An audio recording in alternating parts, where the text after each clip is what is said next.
Ah, on a encore douté aujourd'hui à la Bourse de Paris. Douté à tel point qu'on n'a pas réussi à trancher que le CAC 40 termine à l'équilibre 0% vers les 4983 points, avec 20 valeurs en hausse et 20 valeurs en baisse et 3,3 milliards d'euros échangés. Aux États-Unis, le Dow Jones grimpe de 0,75%, le Nasdaq de 0,36 à 17h40, alors que la perspective d'un accord commercial avec la Chine revient sur le devant de la scène. Les investisseurs attendent également la prise de parole de Jerome Powell, le président de la Fed, en fin de journée. À Paris, volatile, la penny stock se locale termine en tête du SBF 120. Derrière, on retrouve Fnac Darty. Le distributeur profite notamment des bons chiffres de vente annoncés par ses concurrents, dont Cdiscount, à l'occasion du Black Friday.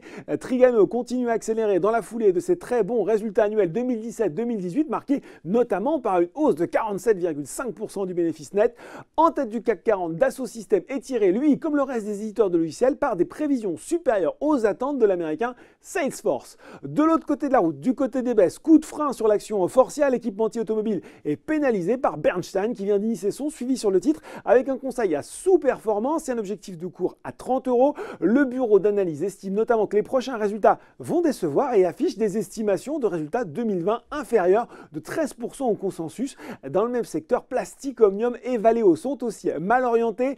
Nouvel accès de faiblesse aussi des valeurs pétrolières, Technip FMC, Vallourec, en cause encore un décrochage du baril de Brent qui perd plus de 1,6% juste sous les $60, alors que les stocks américains de brut grimpent pour la 10e semaine consécutive. La séance n'a pas eu non plus très bon goût pour Danone, la faute à Goldman Sachs. La banque est passée de neutre à vendre et a baissé son objectif de cours de 67 à 61 euros, estimant que le consensus sur la croissance organique et les prévisions du groupe sont trop optimistes. Elle estime que ces chiffres ne prennent pas assez en compte la tendance démographique dégradée, notamment en Chine.